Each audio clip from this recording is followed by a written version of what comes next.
made me realize that this is a much bigger problem. Right. It's something that needs to get changed on a much broader level. But it made sense to me that as Hollywood goes, the rest of the world kind of follows because we're the messengers. This is the Cinematography for Actors podcast. More than a podcast, Cinematography for Actors is a vibrant community devoted to bridging the gap between talent and crew. Each week, our show offers transparent, insightful conversations with industry leaders. We unveil the magic behind the scenes, from candid discussions about unique filmmaking processes to in-depth technical exploration. Join us in unraveling the intricacies of filmmaking, one episode at a time. It's more than just cameras and lenses. We aim to inspire, educate, and empower as we peel back the curtain on the art of effective storytelling. Now on to the episode. Hi, everybody. Welcome back to another episode of the Cinematography for Actors podcast. I am one of your hosts, Haley Royal. I'm joined here today by Brianna Wing, and we have a very exciting guest today with us. Will you say hello, Tema? Hi, everybody. My name is Tema Staig, and I'm the executive director and founder of Women in Media. Thank you for having me. Hi. We're so excited that you're here. I ambushed Tema at a party. She was doing what I like to do, which is hide in the kitchen away from everyone. Would I do that?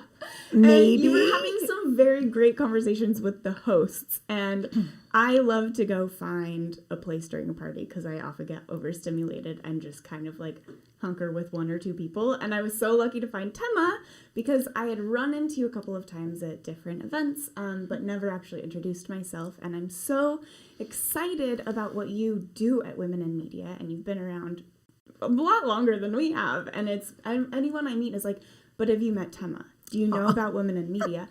And so I feel like it's really time that we get to know you and get to know what you're doing and tell our community about it. So I'm really excited that you're here. I appreciate that. That's very kind of you.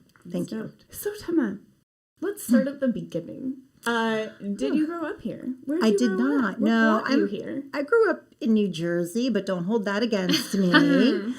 And I grew up spending a lot of time going into New York. As you do. Well, not everybody in New Jersey likes to do that. I was that kid who loved going into New York and going to the museums and the theater and whatever my parents could afford to take me to. I would love to go. And then as a teenager, I thought the opportunity, because my dad had moved to Princeton and I was able to take the train in often with my friends, with my dad, and just kind of explore the art scene there. So I was always an artist, but I always thought I'd be more of a fine artist. And I started out in drawing and fine metals, like small metals, meaning soldering and anodizing and that kind of thing. And I was working in the nightclubs while I was a little underage. A little bit. Okay, a lot of it. Tell us how you did that. So I was part of a program in high school called Communications, Arts, and Sciences, or CAS, where I learned how to edit and use a camera, how to sync music to video, and kind of the art and craft of, it was a great program. That's very cool. It was very cool, and it kind of got me on my way. Yeah. But in high school, I didn't quite realize that was sort of my journey to get more into that kind of collaborative art as opposed to drawing, because I'm very much a solo kind of person. I know it's hard to believe because I'm very much a networker and I meet people and I've created this organization, but I am kind of a solitary person very often as well. I need my private time. So I like the drawing side and the painting, but I also continue to learn about video and so forth. But that brought me into a world where I was working in nightclubs. I thought they were very, very glamorous growing up in the time where I did. And there were all these like big clubs and you'd see them on TV. And I was like, oh yeah, I need to do that. And I'm also a night person by nature. I've had to change that because the rest of the world does not live on my hours. So going into nightclubs made sense. And in college, I was able to get an internship at a nightclub, which quickly became an actual job. Oh my gosh. Yes. Amazing. Yeah, it was like editing video footage for them because back then we had VJs and DJs. Right. So the DJ would play the records and you have a pitch control. This is back when we had vinyl. And then the VJ would, we would play the video and we would either pause play or forward play to keep it in sync with what the DJ had on. Oh, okay. It was 3/4-inch video. So it was like one of those old consoles. That's so cool. Yeah. That's so cool. And I learned, and I was editing on 3/4-inch to make what we called video wallpaper, Wow. which was like the my videos that would show in between the music videos. And then we would have like someone on the floor with a camera and we would get video of people dancing and being gorgeous. And we'd have all of it going live. It would go hot. And that was something I'd learned in high school. Right. So I was able to translate those skills into working in the club, which was great. So from that gig, I got the gig to be the art and lighting head for a bigger club that held 1,350, had a singer and dancers, and so I did all the art and the lights and all of that. I was up on like ladders and I had my own dedicated cherry picker, genie lift to like go up, and it was great. Wow. So this is all Tema's. yeah. Touch Tema's cherry picker. This was all before I was 21. Oh my God. Amazing. Wow. Yeah, and I got to work with incredible talent like Cab Calloway and Lily Tomlin, and I just Oh like my gosh. very big people. Fun. It was great. So that was a wonderful experience. But I wanted to actually become a DJ because, well, for one, all the guys who were DJs who I was working with, they made a lot more money than I did. And I was like I was doing okay, but not well enough, not as well as they were. Yeah. And also I became friendly with one of the DJs I was working with who was teaching me. He was teaching me. Back then we had to count beats, like it wasn't all automatically there. We had to like have a watch, 1, 2, 3, 4, we would count the beats. So I would go record shopping with him or count the beats and I would practice for hours. And I kept saying I'd like to become a DJ. And he and the other people would tell me, you can't be a DJ. Rude. And I was like, why? They're like, because girls are, do the lighting board. And the men are DJs. And I'm like, That's not an answer. That's gross. yeah. That's not an answer at all. And it was crazy because my whole life, my parents had said, as long as you work hard, you get good grades, you apply yourself, you can do anything you want. Right. So to hear this, once I got into the professional world, was jarring, to say the least. It was a really brisk bucket of water in the face and really upsetting to me. So, I was working with that guy, but then the owners of that club had 2 more clubs downstairs, or one club it was actually 2 clubs joined by a door, right? So I was working at the other club downstairs and doing the video. And they had a DJ who, let's say, sometimes lost the dance floor in a very distinct way. And he would need to go to the bathroom for like a half hour. And to figure out how to get the dance floor back, he has to go do some math back there. Yes. Yeah. And that math was like, oh, I heard that you've been learning how to play records from the other DJ who had, by the way, been a big DJ at like 54 and the Monster. Like, he really knew what he was doing. So when he taught me, I learned from the best. Yeah. So he was like, why don't you can play some records while I just go to the bathroom. And I was like, oh, and I would. And for a while, people would see that, that the dance floor would come back, and then he would oddly come back after the dance floor, like a half hour later. Anyway, so one of the managers caught on to this, and she was like, you seem to be pretty good. Do you want to take the worst night? Take the Thursday. And I was like, okay. Before you know it, Thursday is the night to come. And people aren't really coming on the other nights.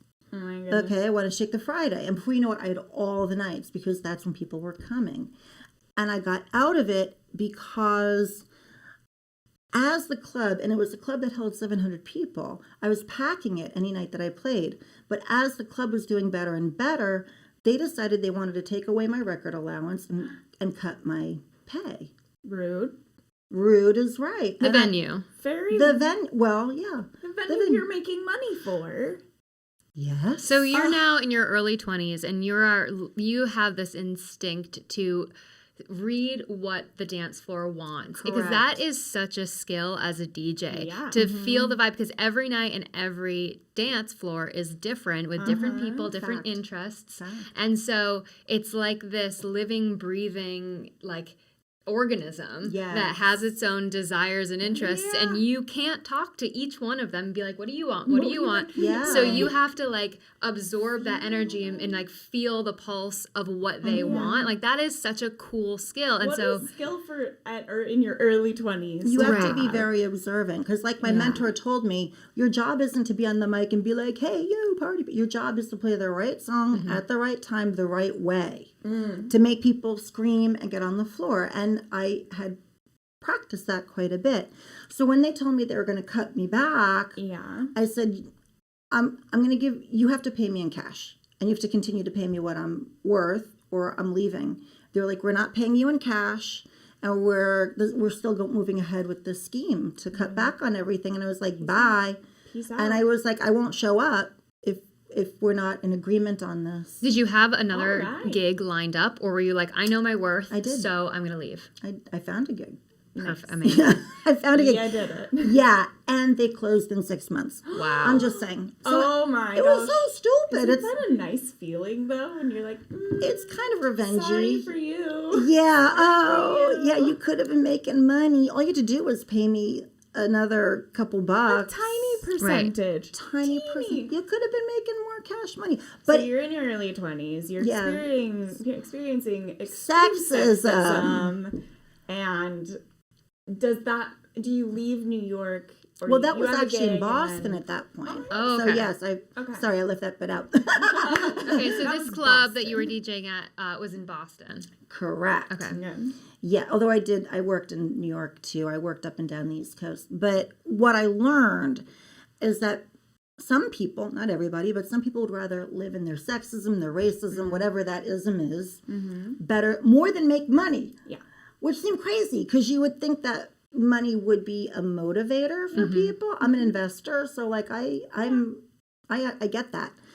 But apparently it's ego, and it's also closely held beliefs Yeah. that enforce that sexism. And that experience informed where I am now, Yes. right? So from the time I was a young person, and then all the years I've had where I've had to kind of deal with it, and so many women I know have also dealt with it, and gender nonconforming people have dealt with preconceived notions about like what we can and can't do. And it's like, so, and when I asked my dad, I was like, is there any reason why I couldn't be a DJ? He's like, are you lifting heavy bags of sand? And I was like, no. And he said, well, they have wheelbarrows for that anyway. We got wheels. We got technology for that. He was like, but there's no reason. It's just a little pitch control and having brain power Yeah.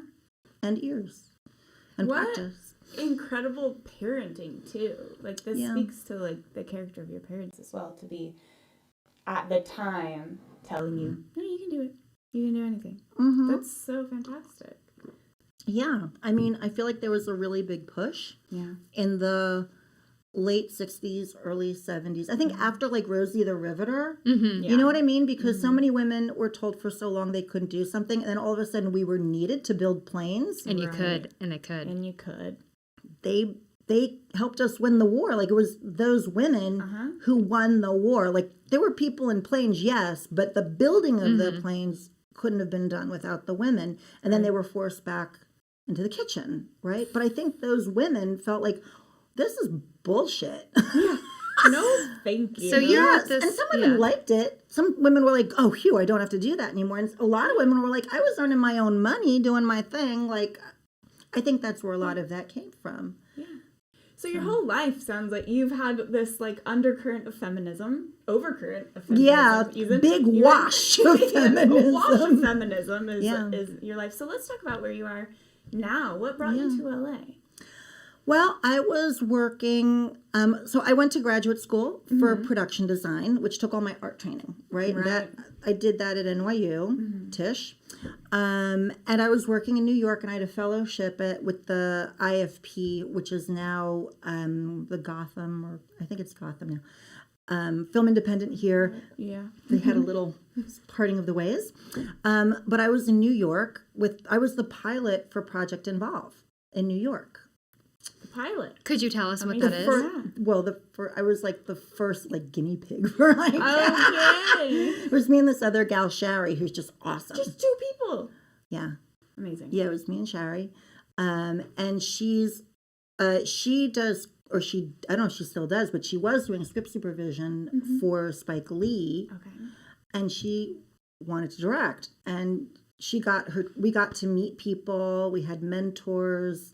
We had informational interviews. And I ended up getting, meanwhile, this is like 9/11 happens. Right. Which was devastating because I saw the buildings on fire. And I was like, the time after was almost worse than the moment was devastating, but then the months after were just like terrifying. Anyway, I was not thrilled. So I had an opportunity to work on American Splendor, the indie film with Good Machine. As a production designer? No. No, assistant to the production designer. Fantastic. The Divine Therese Dupre. She was like top of my list for somebody I wanted to meet or work with or whatever. And that opportunity came up. Yeah, they organized it for me. And they also knew I was like disintegrating in New York. So with the whole 9/11 thing. So I was able to get on a train, go to Ohio and work on that for a month or two. And then after that, I just kept getting work in New York. In LA. Right. I had been bi-coastal at that point. So now you're working in the art department of various features. Correct. Okay. And Brianna has some art department. Yes, I stoked to be here. I am. I studied production design at Chapman. And I thought I wanted to be a production designer for a while. So that was Good job. Thank you, yeah, too. Art department in the house. Yeah. So I was doing that. And prior to that, I had art directed Kissing Jessica Stein. So I had some street cred and I was able to keep getting some jobs. And I was bi-coastal, but mostly working in LA. And after 9/11, like the work stopped. There were 2 movies that continued shooting and the rest just so it made sense for me to move to Los Angeles and I just liked living here. There's more for me, there was more opportunity. I didn't think I could ever afford to own a home in New York. I didn't know that if that would ever happen for me. It seemed so out of reach. And it just seemed like every day was a scramble. Whereas in LA, it felt like, I can live, I'm not high off the hog, but I can survive in LA. Certainly back then, it was much easier than New York. Your standard of living is a little bit. It was so much higher here, and 24/7 flowers and gardens. Right. And we can always go to the beach if we need to. Exactly. So it just seemed like a better move for me. I had more opportunity here, and there were so many cultural things happening any given day of the week. I had to choose between one cultural thing versus another. And, it was a really good problem to have. And as you can tell, I'm a bit of a culture vulture. So, having that seemed great. So you're here and you start noticing more sexism.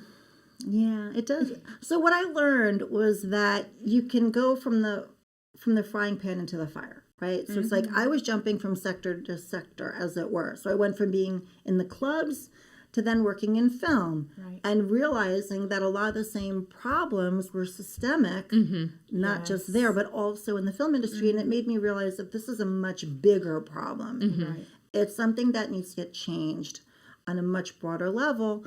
But it made sense to me that as Hollywood goes, the rest of the world kind of follows because we're the messengers. So I began to realize that if we are able to get better inclusion behind the scenes, that will translate to front of camera. In other words, it's like, I know that if people see us having agency in behind the scenes roles, whether it's, moving lights, reeling cable, pushing dolly, knowing your worth and leaving a job when they're not paying you appropriately. Well, that too. It's like I'm loving hearing this story because the seeds of what, and I want to get to when you started and why, and the journey of starting a company in women in media, and I want to talk about its mission, but hearing your journey, the little seeds way back when are all leading to this movement and this community that you realized needed to be created. Okay, we are stoked to shout out our audio sponsor, Deity Microphones. Their S-Mic 2 Pro shotgun mics have impeccable sound clarity, directionality, headphone monitoring, and a user-friendly design. And we're proud to launch our studio with them. Our goal is to bring you educational gems every episode, and with these mics, you can listen to the best quality audio possible wherever you are. To learn more about using Deity mics for your own podcasting, voiceover, or filming needs, go to deitymic.com. Well, it was born out of frustration, like I think any grassroots community is. You know, you see a problem, and everybody's telling you it's insurmountable, because everybody I spoke to in the feminist film world was saying, oh, we'll never get to any sort of parity for directors, much less the rest of the group, because for 50 years people have been trying, saying if we just hire one more director, one more woman director, one more woman producer, there's going to be this incredible trickle down. They're going to hire everybody in the crew, and all of a sudden we'll be at, you know, inclusion, and you know, and first we need to get the white women in, and then they'll hire the women of color. And I was like, no, that's not how it works. Feminism is not top-down economics. It is not. It doesn't work that way. It doesn't work that way. So my feeling, being a member of the crew, and keep in mind that a lot of the people running the feminist film organizations at the time were at the top.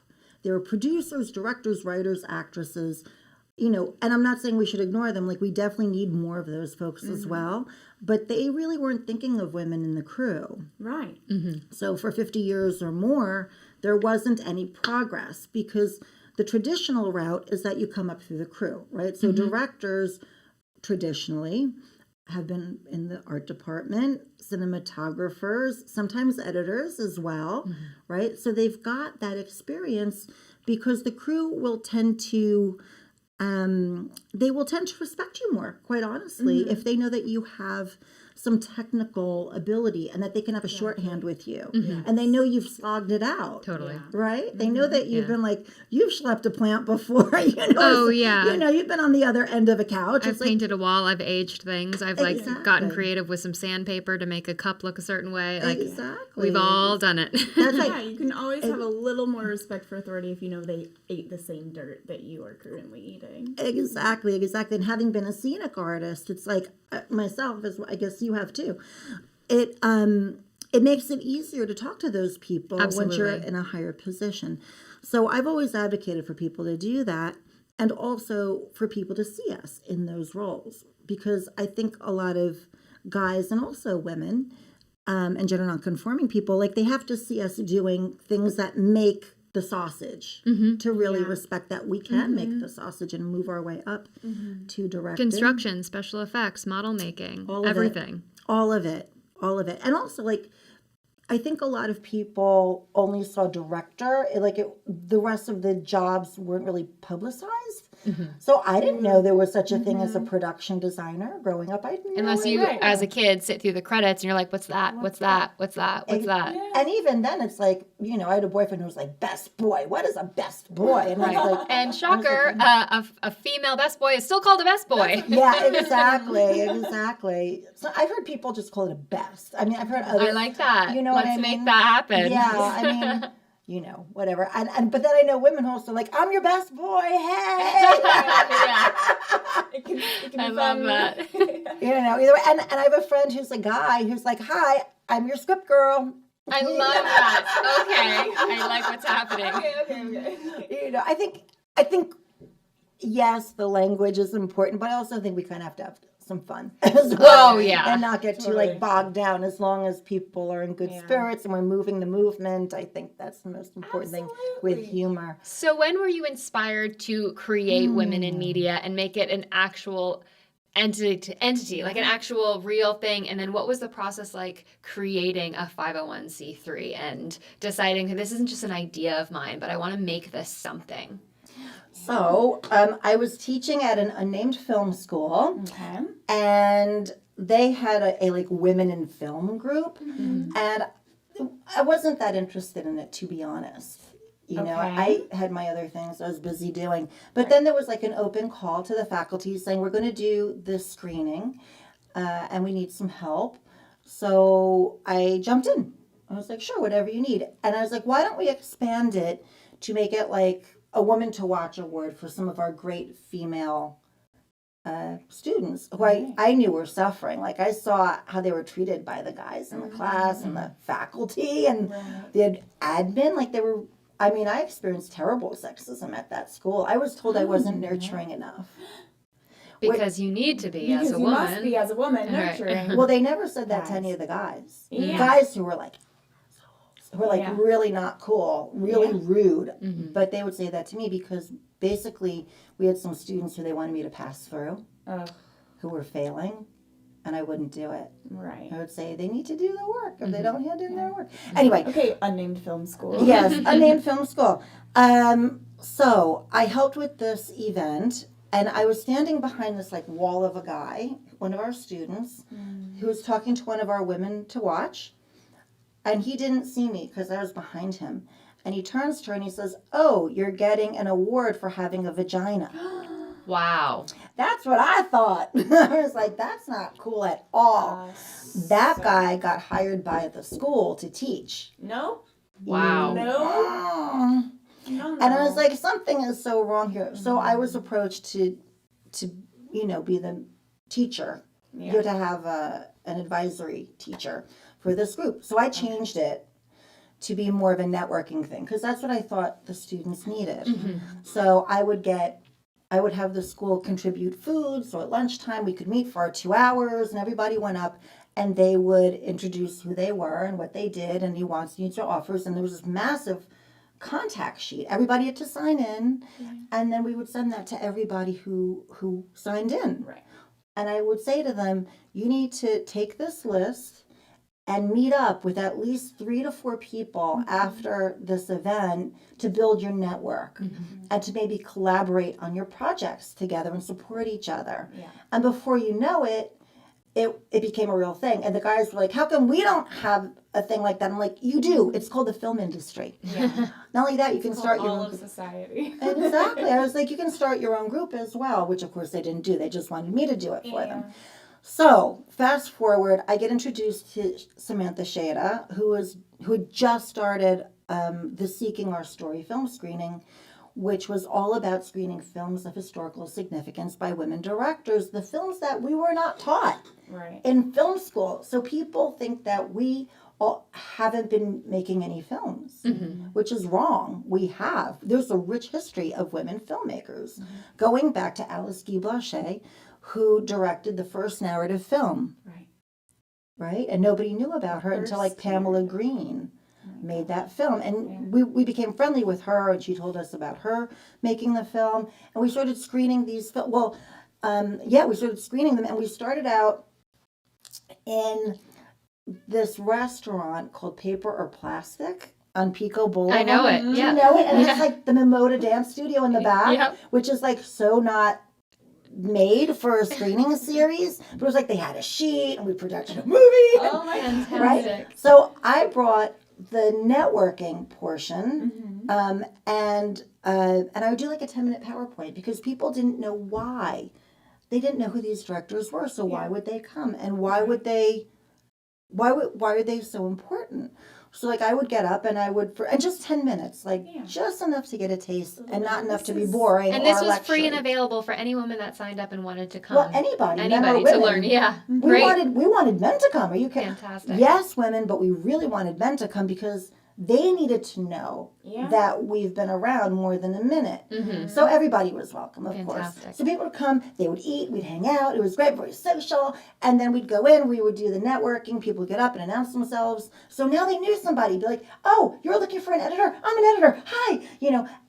And then we would screen them. Oh, no, I would do my 10-minute PowerPoint where it'd say like Dorothy Arzner, creator of the boom mic, and this is why. That is so cool. Yes, started as an editor in silent films. Silent films crossed over to make Paramount's first talkie. Lived out and proud with her girlfriend, wife, And anyway. So These are important people to know about. How do we not learn this? It's like, it should be like, oh, we're going to learn about William Wyler today and Dorothy Arzner.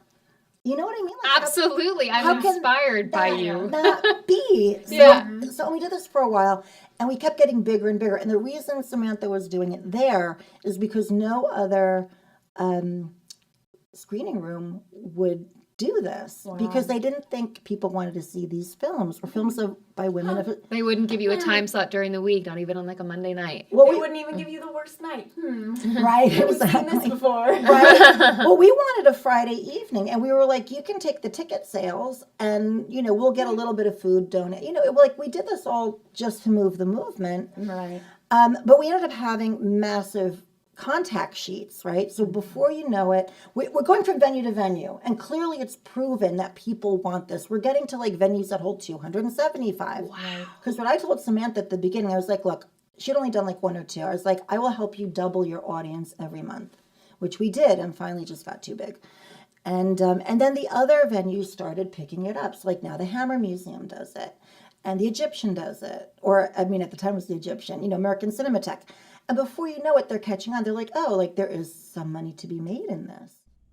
We have some exciting news. CFA has teamed up with We Make Movies to get you a discount on production management services, including access to comprehensive production insurance and workers' comp for your next shoot. Visit wemakemovies.org/insurance and use code CFA23 on your intake form for 10% off your quote. So, and Samantha's goal was always, I'm so tired. I just want to watch the movies. It's so much work. And I was like, girl, we'll do this enough until like we've Tom Sawyered it, right? That whole thing with Tom Sawyer with the paint. Someone else can take over. Yeah, I was like, let's do that. And finally that happens. And so then I have all these contacts, these crew lists for days. And people are coming to me because I'm the lady with the crew. And it's because like, who do you know who's, a DP or this or that? And I didn't want to be an agent. I don't have a license to be an agent either. And I thought, well, what if I just reach out to all these people and I make a Google sheet and have people just fill it out and send all the people who are asking to this Google sheet. Well, it turns out 2,000 entries on 26 departments or more breaks Google. Oh my God. So I realized there was really something to this, and that people really did feel strongly about having an easy way to hire people and to hire women and gender nonconforming people in the crew. Mm-hmm. So I decided that I would look into going 501c3. And for years, people were telling me, oh, it'll take 2 years. It's so hard. It's expensive. You need lawyers, blah, blah, blah. And this is the time of the Women's March.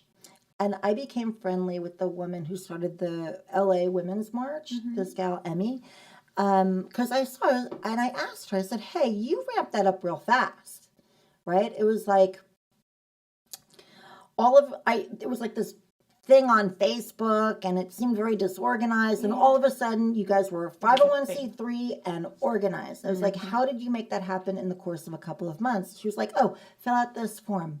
I was like, oh, filled out the form. It took me a half hour and it was like $25 or something or whatever.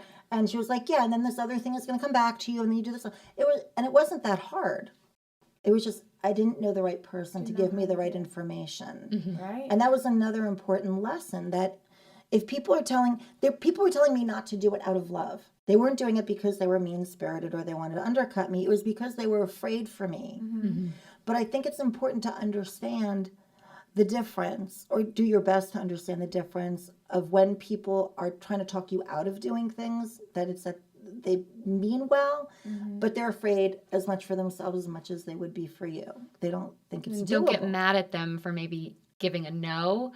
Understand where it's coming from and then find a yes somewhere else. Yes, keep going is the answer. Keep going and find the person who has the information you need to move forward. So we went 501c3. That paperwork came through, and I did it without. I mean, I don't come to this as like a philanthropist. I come to it as a production designer. Yeah. It's like I don't know anything about running an organization or corporate structure. Like, stemming from a woman that loves art and the craft and the community and wants inclusivity and a safe place for everybody to just pursue their goals, just like what you wanted to do back when you were barely 21. That's right, exactly, and wanting to make more room for that, because it wasn't, what was happening wasn't moving the needle for anybody, nobody, no women.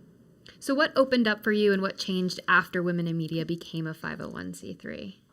Oddly, people wanted to get on board the moving train. You know, and I would go to these large events that would have all these women's organizations. And I was sitting at a table with one of them, and I said, they were like, we're talking about our goals in future. And I said, I would like to see 40 to 60% women, give or take, every department, every crew, every show in 5 to 7 years.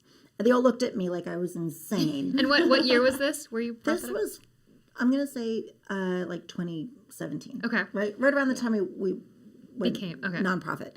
And I was told I was very ambitious, which is a nice way of saying you're out of your mind. You're crazy. Yeah. And they were like, it'll never happen, not in our lifetime. And I was like, no, I think it can happen. I said, if we push it hard enough, we can make this, with love, we can make this happen.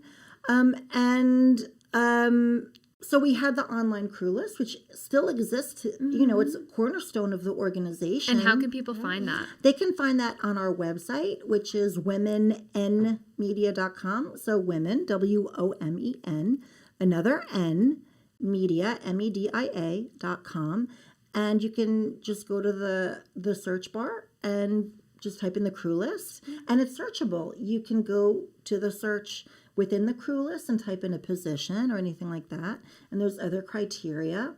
And we also have badges. So we've done some certifications. So if you're looking for Steadicam, you go to that drop down and all the Steadicam operators that like you're certified, you're Women in Media certified Steadicam operators. Correct. So Steadicam 1. Certified. Yeah. Okay. We have a relationship with Tiffin. Our office is with them. So amazing. Yeah, very, very, very cool. And if somebody was looking to join that list as potentially being hired, how would they get on that list? So we want to make sure that people are in the right place and that we are a membership-led organization. It's $90 a year to join the organization, and we want to make sure that we're not taking people's money if it's not going to be of benefit to them. So they would go onto the website. We have a link to apply. People send in their application, and please make it as easy as possible for us to vet the application to make sure that we have like an IMDb or a Reel or SoundCloud if you're in music, resume, something, so that it's we have evidence that you're in the entertainment industry. And if you're an actor, you need to be a multi-hyphenate to join the organization, because people know where to find actresses and actors, right? They know how to find them, right? Backstage, Actors Access. But back when we started the organization, there was this whole thing, there are no women DPs, there are no women, and if there are, they don't have the experience, all the nonsensical answers. Right. So have as much on there so people can click and vet you. And also we can as well. Not only that, it actually really helps your SEO, your search engine optimization, to have your links on our page. Yeah. Because then people are clicking through. And you want to be found. That's great. So now Women in Media. So Women in Media starts as this networking group. Yes. And now it's this pretty huge organization. You've got the crew list, of course, but you also do events. You have the Women in Media Lounge. You have the initiatives. And then there are perks for your members as well. Yes, correct? That's true. We have discounts. We have the WIM Lounge, which is an online person-to-person way to communicate, right? So through our website, it's a no-troll zone. So think of it as something between Facebook groups and a listserv, but it's only for the membership. And if you want to DM people, you can do that. If you want to put your own call to action, you can do that as well. And people are getting hired. Yeah, it seems like such a really great, already filtered and vetted way to find your collaborators. Yes, exactly. Very cool. Yes. And we do all kinds of events. We just did a number of, we did like a nice networking event just this past, what was it? It was on Sunday. We had a pool party. A pool party? Yeah, Awesome. our friend Mary. It was great. It's like Burns and Sawyer, where Mary is on our advisory board. Mm-hmm. So she has a beautiful home, and she invited us to just come and chill. So we brought like a ridiculous amount of food and drinks, and we did the networking, the 30-second introductions that we've been doing since the beginning. So people got to meet each other very quickly, and they are women in media members. They do hire each other. They recommend each other. Right. I hear about it anecdotally, like every day. I hear.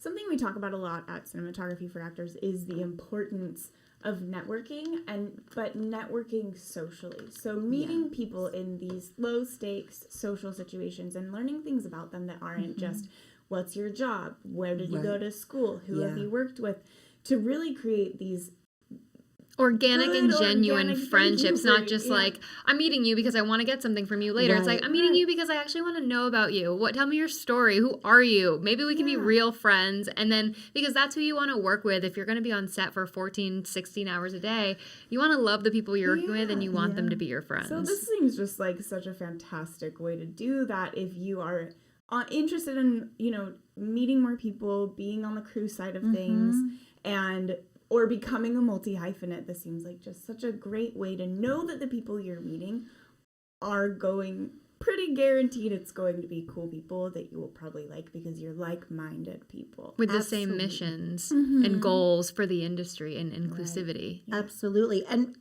I want to stress that with the vetting, we're not trying to keep people out. It's just that sometimes we'll get, say, like a yoga teacher who's done a video, and they want to sort of advertise, they think this is the way for them to advertise on the site, and it's not. We don't want to take their money. I do yoga every day. I love yoga. Yeah. But it's not the right place for them, and it's not going to help people to find the people who they need to find. Right, because you're seeing it from both angles. It's also the people that are looking for crew. You want to match them up with the appropriate staff to get the job done. Yeah.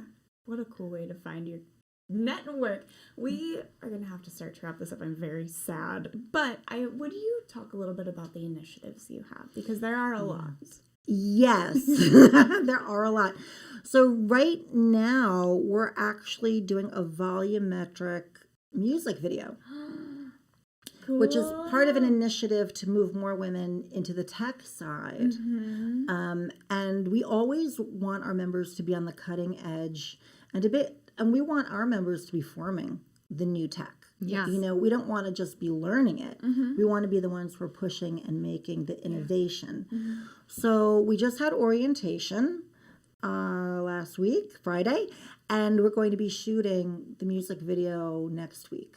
Fantastic. So we're going to have as many people on set as we can manage, which is, like 30. The objective is always to get as many people up the food chain as we can. And where will this be happening? That's going to be at Quasar Science. They have a small volumetric stage, but they also have the lighting and the technology.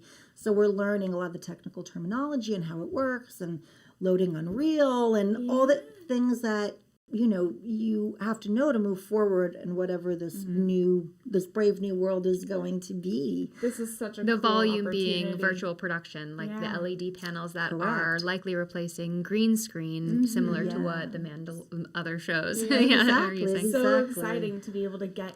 How many people are going to be able to join you there? 30, give or take. 30, give or take. And do any of them have Unreal experience already, or they will be learning?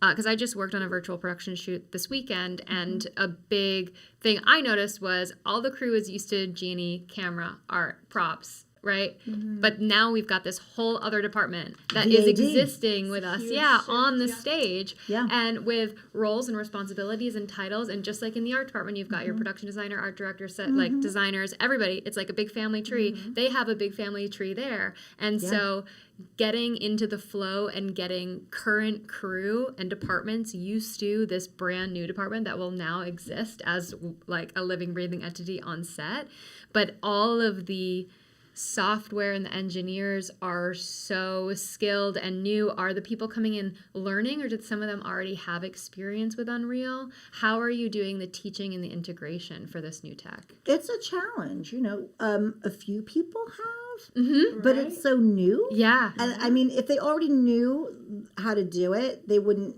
need to come to this, right? The idea is that we're bringing people up and they're learning.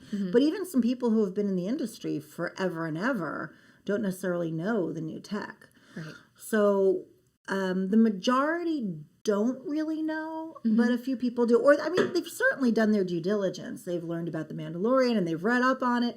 But the opportunity is the thing. We wanted to give people the opportunity to be on set and learn about, how to calibrate the lenses to go with I mean, I'm not camera department, clearly, but, to make everything work. The frame within a frame, all of that, how they can make it work within Unreal. And, it's like, we'll do our best. I'm not promising we're going to get everything 100% right on our shoot day, but I would be happy with 80%. I mean, get 80% a right, safe educational opportunity, especially not just the tech, but the pre-production processes. There is a new, in addition to the table read and pre-lighting, now with virtual production, there is lens mapping and calibration that needs to be like scheduled into that week prior, and you need to know what lenses you're using before you have that. And so just like a whole new workflow. It's going to be so exciting for all of those members to learn that. And people coming in from maybe a tech world and a video game world, this opens a door for them to get into the film industry when maybe they weren't quite sure how to enter, but they wanted to be filmmakers, which is also super cool. Exactly. So this is like our music video version of Camaraderie. I wasn't expecting it to blow up and get as big as it's.